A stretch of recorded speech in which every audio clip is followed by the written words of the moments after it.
Ontario sports fans, thank you so very much for checking out the Sportsline Podcast on the CHCH and Parrot Media platforms. I'm Bubba O'Neill. You know, we love our local athletes, teams, executives, even the officials and broadcasters, and the Sportsline Podcast has their stories to tell. Today, a Hamiltonian that basically grew up in the hardwood, and a couple of decades later, he's still there. Talk about a local lad doing well. In a time where the city of Hamilton has now produced an NBA MVP, there have been many young women and men who've assisted in building the sport of basketball in these parts. Teresa Burns, Lisa Tomidas, Ron Foxcroft, Joe Raso, Ken Murray, just to name a few. Yet, few have had the career of Victor Raso, who's risen from the secondary school level to the pro ranks of the sport and has now been fortunate to do so, really, overall, in the same area code. So we're so fortunate to have Victor Raso in the house, the head coach and general manager of the Niagara River Lions, and it's great to have you in. Yeah, thanks for having me in. It's crazy to hear you introduce me with those names that you mentioned there. It's quite an honor. Well, you belong right there. And as we talk about names, you are a basketball guy, so I got to throw this to you because you specialize in the sports and you've seen it in all angles. When I say Shai Gilgeous-Alexander, Hamilton athlete, NBA MVP, does it all compute? It's starting to a little bit, but not really. I mean, I didn't get a chance to play with Shai. He's much younger than me.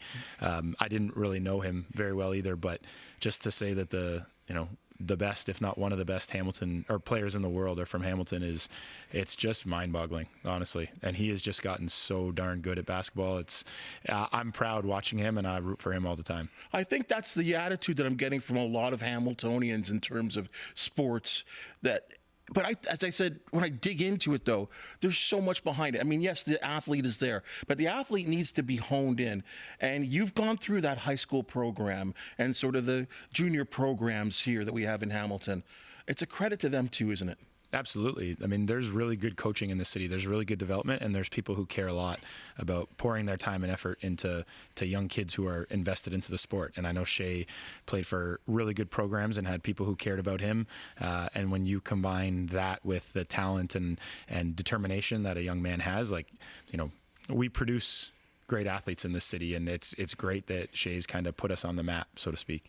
Let's do an advertisement for one Mike Morreale. CEBL, 7 seasons. You're a champion. But let's talk about this league. Anytime there's a startup league in any sport, especially in Canada, it's touch and go. Absolutely. We've seen, I think, overall more failures than successes. The CEBL, the Canadian Elite Basketball League, it's no joke. This is growing. It's real, national TV, and you're a part of it. You got to just love it.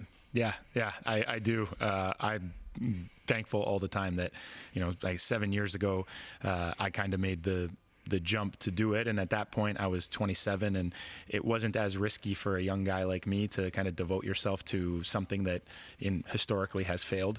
But I just kind of believed in where they were going. I believed in the vision of the league. Mike, right from the start, you could just tell that this is a guy who's going to take this league to places that no Canadian basketball league has before. And it's just every year, step by step, they've made the right moves. They do a great job on social media. They do a great job taking care of players and coaches. The venues that we play in are top notch. Just the entertainment value, the standard across the league is really, really good. And it's slowly becoming the CFL of basketball. And, now 7 years in, this is the best summer league in the world. What's it like when you're going to, the Meridian Center is a great barn to watch any sport, quite honestly. But when you go on the road in other places like Montreal and Ottawa and Calgary, and I can go on and on, what's it like when you see the flair and the love of basketball being enjoyed in these other centers? It's just it's like a big time feeling, It's like, when we go to play in Winnipeg or play in Ottawa or Montreal, those gyms are packed. They're all unique stadiums, and their fans are passionate. It's hard to win on the road in the CBL, and you could just see that the country has been primed for something like this, and these big cities are now fully have adapted that they are basketball cities, and there are loyal fans who go to the games. There are people who are asking us questions, booing us on the road. Like it's real and it's awesome. They say timing is everything, and I think when I grew up in the high school playing high school sports, and maybe when you did as well too, the feeling was hockey first. I don't know if that's the case anymore.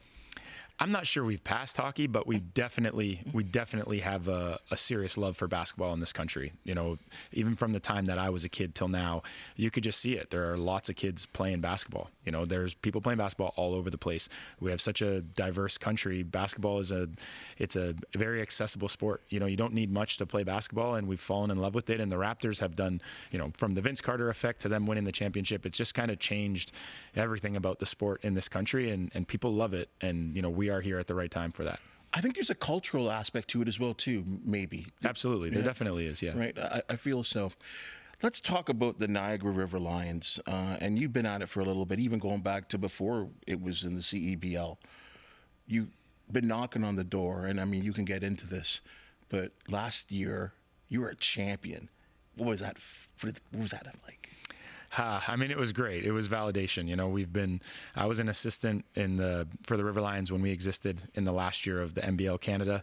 And then, you know, been the head coach and GM since we moved into this league. And we've been good every single year. And, you know, for the last 4 or 5 years, every year there's been a Final Four. We've made it there. We had won the regular season 2 or 3 times. We never finished lower than second in the regular season. And we just had some unfortunate failures down the stretch. And for us, reevaluating for me really every single year, was our process good or was our process bad? And there were years where we got to the semifinal and lost, and I didn't like how we did things.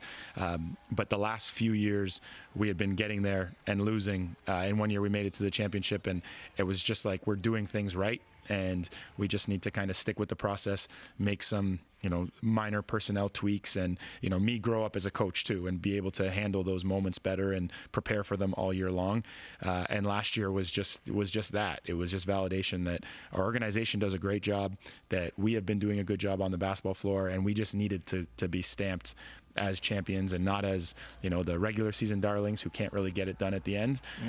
So, you know, that was a massive moment. That was a massive moment for me and the organization. And yeah, it was really just validation for us. Well, and you're right, because there are a number of organizations, and we can talk about this in any sport, that continually are knocking on the door and they don't get there. I mean, there's one that wears blue and white down the road that, you know, that of course is one of the most covered teams in all of sport in this country. But I mean, honestly, when you get that kind of success and failure, there are some times you don't make it. I mean, did you ever think about, you know what, I don't know, maybe this isn't for me, or I'm going to move on? Yeah, lots of times. This job, especially being the GM as well, it makes you want to quit a lot. And, you know, you'll have moments through the year where, you know, you lose or you're not playing well, and it's like, why do I put myself through this? Obviously, those are counteracted by the joys of playing really well and winning. But I just feel like this is kind of my calling. This is what, you know, I'm grateful to be, you know, this young still and coaching and getting this experience in the professional world, that it's worth the highs and lows. It's worth the sleepless nights and difficult conversations. I just have learned to kind of do it within my personality and make sure that I'm above all as transparent and honest with, you know, the players as possible. And, you know, therefore we're able to have a group of guys who will constantly play hard and together every year, and usually that translates to success. You've had like some amazing players on your roster, and can still continue to do as you look to defend your title, and one that came back that's a really special player in Khalil Ahmad. But when you've got to make those tough decisions and say you're going to be no longer part of our program, I mean, it's always great when you make the signings. How tough is it when you have to make that call and say, I mean, I could think of the Tiger Cats just recently making cuts. Yeah. How tough is that for the general manager? It's really difficult. And I've, you know, 7 years into this now, I've had to do it a lot of times. And what I've kind of learned is to just like anything, the pre-work I do beforehand in the recruiting process, in our role meetings, and what guys should expect and what I'm expecting from them, the more I do up front, not want to say the easier it is, but the more well received it is.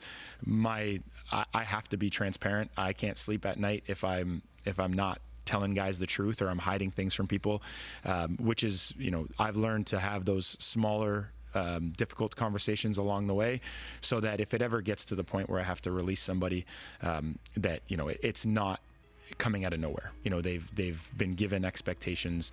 They know what needed to be done. They needed to do on a daily basis. They could probably see that it wasn't necessarily happening. And then sometimes guys are just victims of circumstance. That's when it's really hard, is when, it really has nothing to do with them. Maybe it's that a Canadian went down, or for some reason couldn't fulfill their contract, and now I have to adjust how we've used our Americans, because similar to the CFL, we have American import rules, and we have on the court rules as well.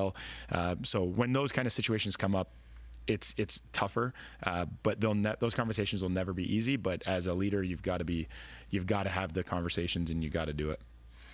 I'll ask you this question because I can think back to a young Victor Raso. You remember Steve Foxcroft and myself calling these high school games in Hamilton and Burlington, and watching the sport grow. And I do remember a young Victor Raso playing at the secondary high school level. Can I ask you why basketball for you? Well, I guess like lots of people, you kind of grow up in an environment, and you kind of do what your parents did. And I grew up around basketball, and I loved it from an early age. And I got my passion definitely from my dad, and how, passionate he was as a coach, and how much he cared about the game.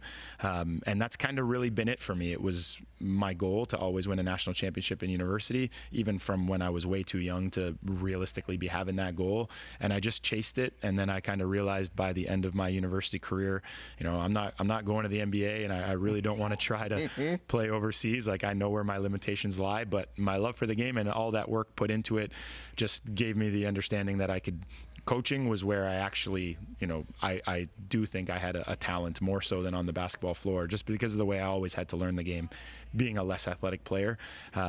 So it was just like, that's the road I'm going to take. I'm going to go down here. If I could choose which sport I got to coach, I'd probably choose football. I'm not a good football coach, wow. Okay. But like I really love football. I'll watch football as a fan. And just watch any team play the game. I'll watch CFL just to watch the sport being played. I don't necessarily do that with basketball anymore because it's my job and I'm doing it all the time. But yeah, that's kind of how I made this decision. It really is an amazing journey. I mean, where you came from in Hamilton, and then playing for Mac, the high school guy playing for Mac, and then you go up and you're with Dave. I got to ask you about Dave Smart. Actually, what kind of influence he had on you? Oh, massive. Yeah. I mean, I played for Dave for 2 years, and then I was an assistant coach there when Dave was on sabbatical but still around, and he's still a mentor of mine. We speak on the phone quite often.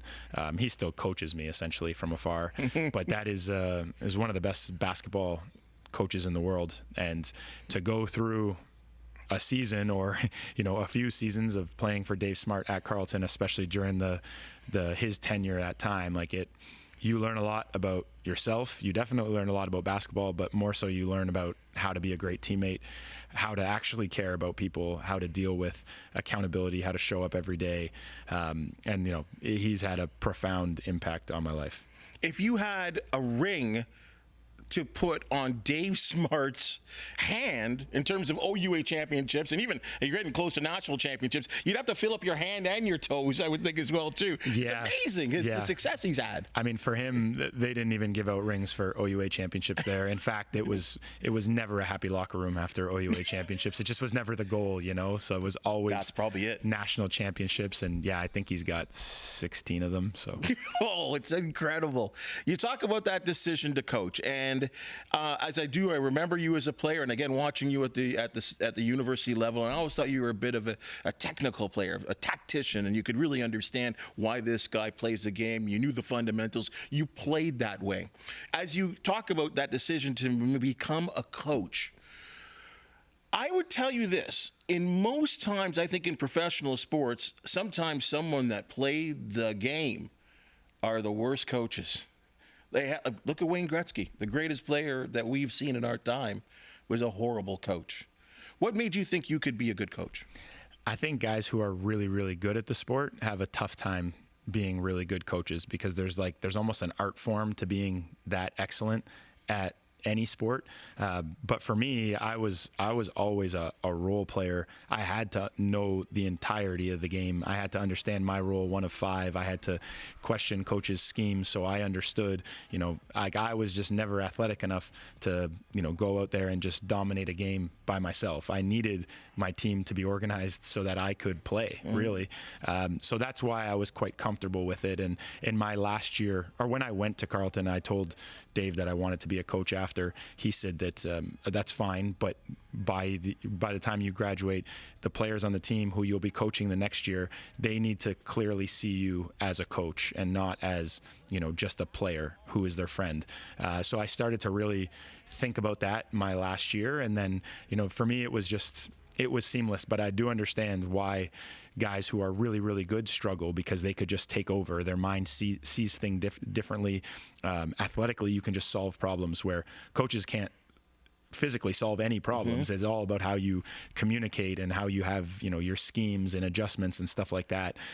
So that's probably why I felt like I could do it. There's so many in that category. I think of a Patrick Ewing in basketball, and he got the gig at Georgetown, but they thought he'd turn around the program. And a guy that went to Georgetown and just wasn't that good. I think in baseball, and the best managers are the ones who are the catchers, not the hitters or the sluggers, right, or the guy who had 500 home runs. It's amazing to me, that translation to get to that next level. And I think that's a real interesting point that you brought up, is the fact that there's a point somewhere in your coaching career where you can't be everyone's buddy, and that's got to be difficult.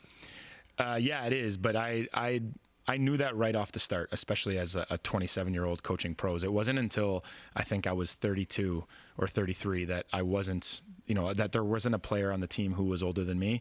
So I knew from the start that I had to make that distinction very clear. I get along with my players really well. We relate on a whole bunch of things, especially now as a young father. I've got lots of young fathers on my team, so we relate to each other on that level, but I'm not their friends.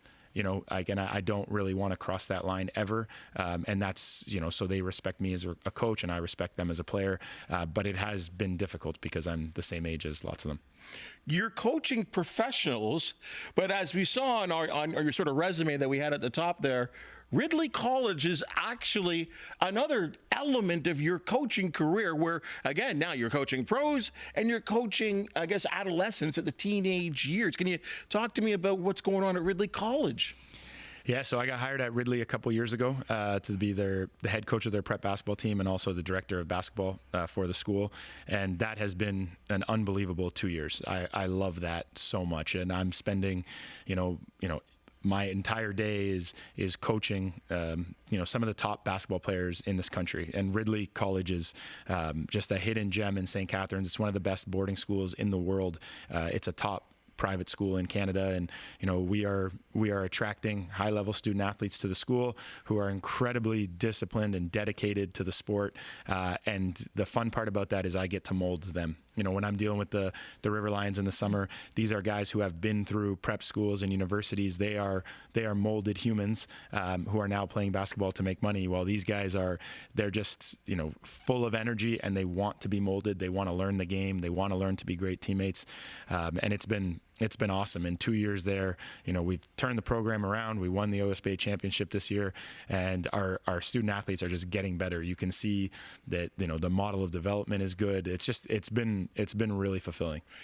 Because I think that's a great word that I always think about when I hear of programs like yourself, is the program. It's not just 1 year. It's not just one student. There's a whole program to be built. Absolutely. And at Ridley, I really don't care about winning and losing. Although we talk about impacting winning, that's like the top of the pyramid for us. It's not really about that. It's about, making sure that I have students who are with our program for 2 or 3 years at a time. We are not trying to cherry pick the best talent in the country. I just want to develop classes, so that these guys have the opportunity to fully buy into a program, because that's what really develops kids, is when they understand, how to prepare to be on the court for an hour and a half every day, and do your work in the classroom and strength and conditioning, and then be held to high standards all the time. And when you go through that for long enough, you have bad moments, and then you start to figure out who you are on your worst day, and you can kind of build from there. And that's the value of programs. And when you get to university, that's what makes people really good at the college level, is that they're able to be one of many. They have that baseline accountability and discipline, and they have a structure in mind that they've already been taught the game one time. Now they're just changing their structure or their framework of the game to meet the next coach's framework.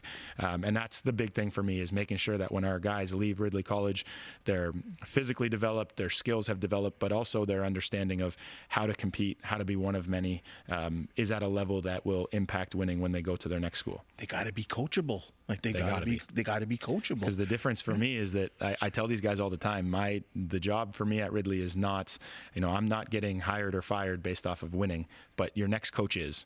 So if I don't prepare you to impact winning in all ways, when you get to Division I, that coach is on a 1 to 3 year contract likely. And if you don't impact winning right off the bat, they don't have time for you to sit around. They're just going to replace you. And that's what I feel like I've got to give to the guys. Even if you're Tom Thibodeau and you win, you get whacked. I know, it's right? Crazy. Pro sports. When you look at those kids, do you sometimes see yourself?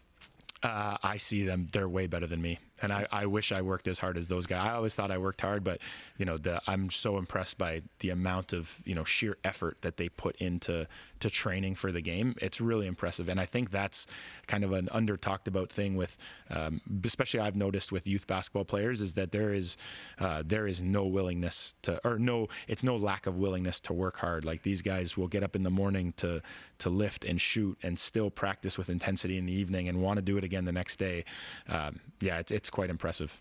I hear that in every sport now, that these young kids right now are so much, they're better athletes, whatever. And I'm talking about the greats of the game, all saying that when they compare, as you just did, like, is it they want money, they want to be pro, they like the life? But what do you think is the difference? Is it the opportunity to get to the next level? I mean, I'm answering my own question. I don't know, but from your standpoint, what do you see? Well, the opportunity is definitely achievable, or it seems more achievable now than it kind of used to, but just the visibility, which is probably to do with social media in some aspect, like the visibility of what it takes is also out there. Like our young players are going on Instagram all the time, and on one hand they see highlights and all that stuff, which actually can hurt them, but on the other hand they do see how hard some guys work, and that has translated into guys wanting to be in the gym. Like, there's a culture in basketball now of having a trainer who's not your coach. And while, again, there can be a downside to that, the upside is that everyone feels like they need to be training one-on-one on top of practices and strength and conditioning and all that. And those are things that when I was a young kid, it just didn't happen very often. There were a handful of people in the city who would train, and they were usually doing it for free back in the day. It was drop-ins in the summer. Now it's like there's a whole industry of that, and guys who aren't doing that feel like they're getting passed over. So there's just a ton of it just kind of feels like the pathway. You need to be working out all the time and working on your skills to get to Division I levels. Well, you think of Shai Gilgeous-Alexander, that when he comes home, and he's one of those guys that does come back home to Hamilton every year, and now you will be, obviously, he lives here as well, too. His workout guy isn't up in the mountain, and his equipment is in a garage.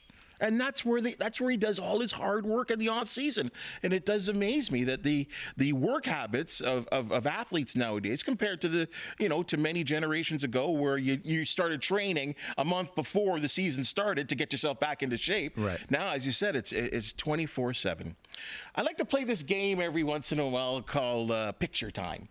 And I'll just throw up a picture, and I'd love you to respond, or you can tell me what was going on, or whatever the case is. So let's see our picture number one, guys. What does this mean to you? Oh man, that's the last game of real basketball I ever played. That's just pure happiness right there. That is pure happiness, knowing like not everybody gets to win the championship the last time they ever play basketball, and those were the guys that I was closest to, and yeah, that's cool. That's Carleton, I guess. What era? What year do you think? That is 2014-15, my last year playing, and that was at the Mattamy Athletic Center in Toronto. Oh, really? So it was relatively local as well, too. Yeah, it was. Yeah, those are special days, I'm sure, for you. Let's see our next one, guys. Oh, that's cool. This wasn't too long ago. That's my wife, Creetia, and I at City Hall in St. Catharines, and I was accepting the 2024 St. Catharines Sports Person of the Year award, which was an absolute shock to me. I just never... It wasn't even on the bucket list because I just feel like I'm, sports person of the year in my mind are people who've had long legendary careers. But we had a heck of a year last year and with Niagara, and to win the championship, that was more like me accepting the award on behalf of the organization and everything that we've done, and they're, showing us that they were proud of our achievement. And I think, just looking at that picture, and when I look at it too, I see your wife there as well too, and someone that probably sees you at your highs and your very lows as well too. So to share that with her must have been amazing. Yeah, absolutely. I mean, I don't get to do any of this without her. We have 2 young kids at home, and coaching basketball full time is not the easiest on your family. So yeah, it was great that she could be there with me that day, and at that photo we just look so happy. So it's awesome. Speaking of family. Uh-oh. That's the beginning of the River Lions journey. That's when my dad got announced as the head coach way back in the day. I had just gotten home from Carleton and was working full time at Meridian in St. Catharines. It was the first time that my dad coached after his coaching career at Mac, and I was just a young, eager assistant coach wanting to get into the coaching world really bad. And it's funny to look back on that. It was pretty much a blank slate, and to see kind of where the River Lions have gone, where both my dad and I have gone since then. That's cool. That's cool. He was a guy that in my early years was considered, I guess because of the time at Mac, and then there was some stuff where he was doing some stuff for Basketball Canada. At least in our area, he was kind of like the basketball aficionado. Like he just really was. And you could tell, again, as I talk about these people that have this love for basketball, it was clear and evident with him. And I can understand why you would follow in his footsteps in a sense. And I know you're your own guy as well, too. But yes, there was a model, there was a pathway, or I guess something for you to compare to. Is that the way I could look at it? Yeah, for sure. I mean, I think his pathway was a little bit different than mine, but the passion was there. Right. And I got to like learn the in and outs of a full-time coaching lifestyle, and therefore I kind of knew what I was getting myself into by going into this world. But my dad was a fiery competitor, who always him and other coaches were cordial, but they would compete pretty hard. That was kind of the way my dad was. And then in this second kind of stage of his career, he has become that. Like his passion for the game is overwhelming. He has become a connector of coaches, and kind of like a grandfather of basketball in this region, where he's not competing within it anymore. He's just trying to help the sport as much as possible. And now he does analyst work. And his legacy is now that he's just a basketball lifer who wants the sport to be the best it can be in this country. I always wonder about what his mindset is, and I'm sure he's as professional as ever, because I have seen and listened to enough games where the Niagara River Lions are on TSN and he's on the broadcast as a color commentator, and here he is sort of grading the performance of your team and the head coach as well too. I don't know, has there ever been any issues where you might have called him out a couple of times? Me and him, we really don't get into the nitty gritty too much because we can't. Like we see some things differently, and that's his thing, calling the games, and my thing is coaching. So, before games that he's calling, he'll ask me what my keys are and what our scouting report looks like and stuff like that. But I really just kind of let him be in his world and me in mine. And when I'm listening to him call the games, he never mentions my name. He really doesn't talk much about me at all. And there was one clip at the end when we won the CEBL championship that he mentioned something about being proud for me. But for the most part, we keep those worlds kind of separate. Probably the best way to do it as well, too. I mean, it can't be too many family scraps during Thanksgiving. Hey, this has been amazing to capture your journey, see the things that you have gone through, the things that really, for you, the path and whatever experiences, they're still out there for you. I would think, like your dad, that basketball will be in your life forever. Yeah, I think so too, and I hope so, because I'm quite privileged and lucky to be doing what I'm doing right now. But we're glad to have you on the Sportsline podcast to get a little sneak peek of how it all started and where you are right now, and hopefully so much success is coming your way in the future. I appreciate it. Thanks, Bubs. Thanks for joining us on the Sportsline podcast. That's your Sportsline podcast for the day. And yes, we love talking sports. If you do know of an athlete, team, or event that deserves a spotlight, we do want to hear from you. Please hit that thumbs up, like, and share button. And be sure to subscribe, because you'll always get the latest. And of course, as you just saw, the greatest edition. The talented people that make the Sportsline podcast possible. We always appreciate you. And we'll see you tomorrow.